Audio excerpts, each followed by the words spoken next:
মির্জা ফখরুল সাহেব যে বাংলাদেশের একজন মন্ত্রী, তিনি যে এলজিআরডি মন্ত্রী আমরা কেউ জানি না। তার আচার আচরণ দেখে বোঝা যাচ্ছে মনে হয় যেন উনি চারণ কবি হয়ে গেছেন। হ্যাঁ, এখন উনি কবিতা রচনা করবেন ইত্যাদি ইত্যাদি।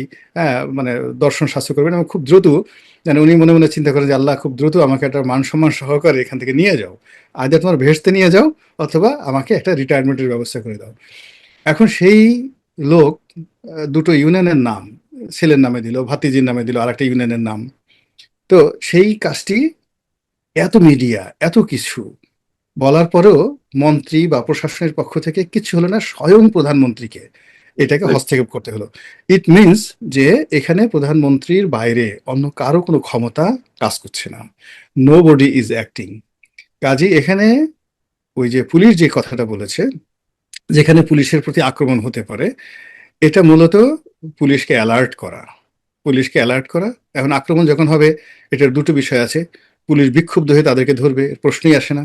আর দ্বিতীয়ত হলো ওখানে আক্রমণ হতে পারে, ডোন্ট গো দেয়ার, ওখানে যেও না, সতর্ক হয়ে যেও। তো এখন যদি সতর্ক হয়ে পুলিশ ছেড়ে দেয়, তাহলে তো 23শে জুন সারা বাংলাদেশ মুসলিমের শহর হয়ে যাবে। এটা তো সরকারের জন্য খুবই একটা বিব্রতকর হয়ে যাবে। আবার যদি কন্ট্রাডিকশন অ্যান্ড কনফ্লিক্টে যায় যে আমাদেরকে মারতে পারে, ফলে আমরা ওখানে সমস্ত কিছু সেই জল কামান সল কামান সব জায়গাতে, ফলে কোনো একটা মিছিল দেখলেই সঙ্গে সঙ্গে সেখানে জল কামান ছেড়ে দেবে। তো আসলে এই যে যা কিছু করছে, it's an unpredictable situation outwardly, মানে বাহ্যিক দিক থেকে।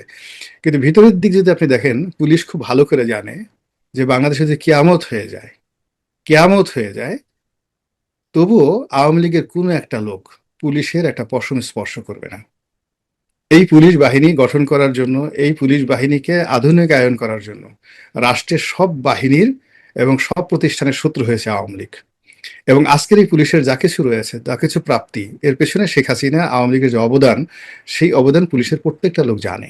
এর কারণ হলো বাহিনীগুলোর কতগুলো, নর্মালি প্রত্যেকটা বাহিনীর কতগুলো আহ, যাকে বলা হয় একটা ক্যারেক্টারিস্টিক্স থাকে, শত শত বছর ধরে এরা এই ঐতিহ্য লালন করে। আপনি যদি ধরেন বাংলাদেশের আর্মির মধ্যে যারা অফিসার, তাদের মধ্যে টিল নাও জিয়াউর রহমানের প্রতি প্রচন্ড একটা দুর্বলতা আছে। সে অনেকগুলো কু মোকাবেলা করেছে, অনেক অফিসারকে ফাঁসিতে চড়িয়েছে, ডাজ নট ম্যাটার, কিন্তু তার প্রতি এটা মমত্ববোধ আছে। আবার অন্যদিকে যারা সাধারণ সিপাহী যারা আছেন, সোলজার যারা আছেন, তারা কিন্তু মারাত্মকভাবে এরশাদের ভক্ত। ফলে আপনি ক্যান্টনমেন্টের এলাকাতে প্রত্যেকটা সিপাহী জাতীয় পার্টি এবং এরশাদের যারা লোকজন আছে তাদেরকে মনে প্রাণে ভালোবাসে। এটা একটা ট্রেডিশন হয়ে গেছে। তদ্রুপ বিএনপির সঙ্গে নয়, আওয়ামী লীগের সঙ্গে পুলিশের যে সম্পর্কটা, মানে আওয়ামী লীগ সরকারটা আসলে একটা পুলিশ বান্ধব সরকার, প্রচন্ড একটা পুলিশ বান্ধব সরকার। সেটা বঙ্গবন্ধুর জামানাতে তিনি যেমন প্রোটোকল নেননি, পুলিশের উপর নির্ভর করেছেন। আর শেখ হাসিনা তো পুলিশকে পারলে তো পুলিশের হাতে সবকিছু ছেড়ে দেন। ফলে এটা পুলিশ অনুভব করে।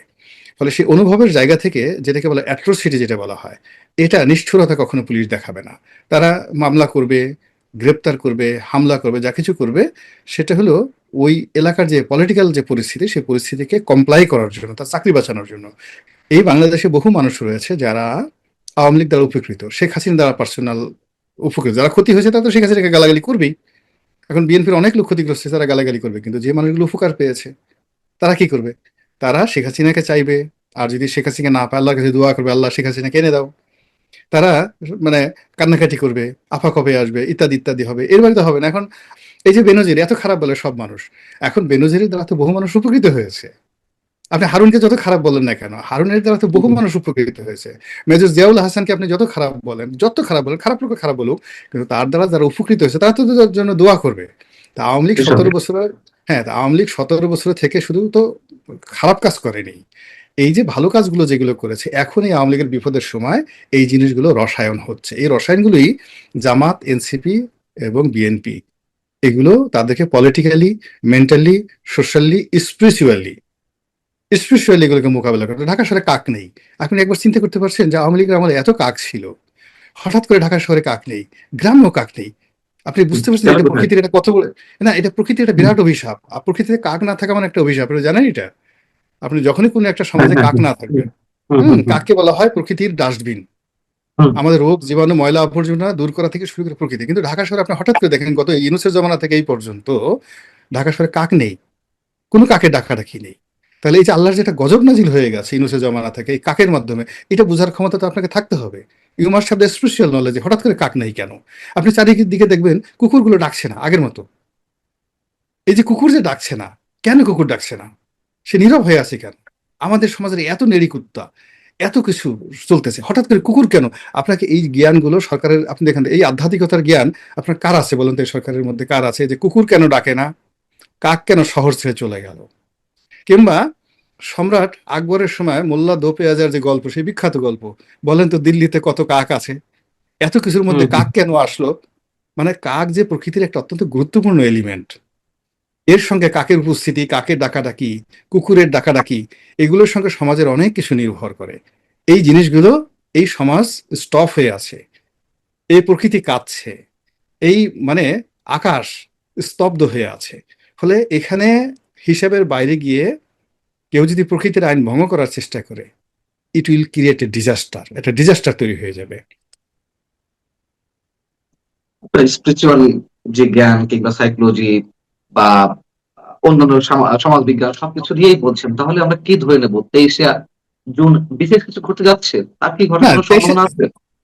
প্রত্যেক দিন হলো 23শে জুন কিছুই ঘটবে না, কিন্তু 23শে জুন যা ঘটার তার চেয়ে বড় ঘটনা মানে আলটিমেটলি ঘটে চলছে। মানে আমরা যে 23শে জুনকে কেন্দ্র করে ভয় পাচ্ছি, হুম, পুলিশ রেড অ্যালার্ট জারি করছে, পুলিশ ভয় পাচ্ছে বা বলছে আমাদের প্রতি আক্রমণ হতে পারে, এটা হুম, হলো হুম। আওয়ামী লীগের যে প্রতিষ্ঠা বার্ষিকী, এই প্রতিষ্ঠা বার্ষিকীর প্রাথমিক বিজয়, একেবারে প্রাথমিক বিজয়। নর্মালি কি হওয়া উচিত ছিল, এই যে 23শে জুন তো 2025 সনেও গেছে, আমরা কি টকশো করেছি, কথা বলেছি? না, 23শে জুন তো, নিশ্চয়ই। হ্যাঁ, আমরা এটা নিয়ে কোনো কথাই বলিনি, কোনো কথা বলিনি। তো এখন হুম। 23শে জুন 25 সালে কথা বললাম না, 26 সনে এসে আমরা 23শে জুন নিয়ে কথা বলছি কেন? যখনই কথা বলছি it means this date has a significant value. এই যে ভ্যালুটা তার আছে, এটাই তাদের প্রাথমিক বিজয়। ওই দিন কিছু হলে সেটা হবে বোনাস, কিন্তু যা ঘটার তা আপনার আলটিমেটলি ঘটে গেছে। আপনার কি মনে হয় যেভাবে চলছে, অর্থাৎ আওয়ামী লীগ রাজনৈতিক কার্যক্রম যে নিষিদ্ধ অবস্থায় আছে এবং সরকারের মধ্যেও সম্ভবত উপর থেকে যেটা বোঝা যাচ্ছে যে একটা স্বস্তি হয়তো আছে, ঠিক আছে আওয়ামী লীগ নিয়ে যা আছে তাই দিয়ে আমরা রাজনীতি করি, আওয়ামী লীগ আসলে আবার কোন ঝামেলা হবে, রাজনীতি উত্তপ্ত হয়ে উঠবে। যদি এরকম না হতো তাহলে তো আওয়ামী লীগ রাজনৈতিক কার্যক্রমের উপর নিষেধাজ্ঞার যে বিষয়টি নির্বাহী আদেশের মাধ্যমে হয়েছিল সেটি আইনে পরিণত হতো না। এই কারণেই সম্ভবত হয়েছে, অথবা আরেক গ্রুপ বলে বা কেউ বলে যেটি আসলে আমাদের প্রধানমন্ত্রী বিষয়টি আদালতও খাড়ে দিয়ে দিয়েছেন। আওয়ামী লীগ থেকে কেউ একজন রিট করবে, হয়তো বৈধ হয়ে আসতে পারে। নানান ধরনের মতভেদ আছে। কিন্তু আপনার কাছে আমার প্রশ্ন যে এতে করে কি সরকার খুব লাভবান হচ্ছে? সেই রাজনৈতিক শূন্যতার সৃষ্টির মধ্য দিয়ে বা আওয়ামী লীগ মতের দলকে একেবারে কোণঠাসা করার মধ্য দিয়ে? প্রথমত এই কাজটি সরকার বুঝে করেনি, বুঝে করেনি। মানে যে কারণেই করুক, কোর্টে দেখ, আমরা যত কিছুই করি না কেন, কাজটা খুবই অন্যায় হয়েছে। এবং এই কাজের খেসারত আগামী দিনে বিএনপিকে দিতে হবে, ভীষণ রকম বিএনপিকে দিতে হবে, জামাতকেও দিতে হবে, অন্যান্য রাজনৈতিক দলকে দিতে হবে এবং রাজনৈতিক অঙ্গনকে দিতে হবে। This is one. দুই নম্বর হলো যে আওয়ামী লীগ আহ, এই যে এখন তারা নিষিদ্ধ, এটাকে তারা খুব এনজয় করছে, ভীষণ রকমভাবে এনজয় করছে, এবং এটা সব দিক থেকে তাদের জন্য একটা লাভজনক। এ কারণে তারা নির্বিবাদে নিশ্চিন্তে যে কাজগুলো তারা করতে পারছে।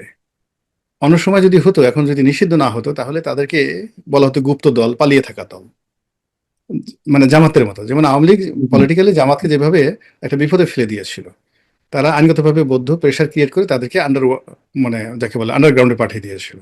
এজন্য তাকে বলা হতো গুপ্ত দল। কিন্তু আওয়ামী লীগের ক্ষেত্রে সেই গুপ্ত দলটা আপনি বলতে পারবেন না, বিকজ আওয়ামী লীগ এখন আপনার নিষিদ্ধ করেছে, এখন নিষিদ্ধ আওয়ামী লীগ।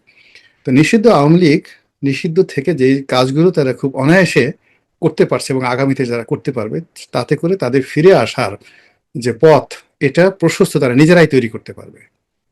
এবং কোনো অবস্থাতে সরকারের পক্ষে এটা এখন যেভাবে তারা নিষিদ্ধ করেছে, এই সরকার মানে এখন এটা যদি তারা আদালতে তুলতে যায়, যেভাবেই হোক না কেন, এটা সরকারের জন্য অনেকটা নিজের বমি নিজে খাওয়ার মতো অবস্থা হয়ে যাবে।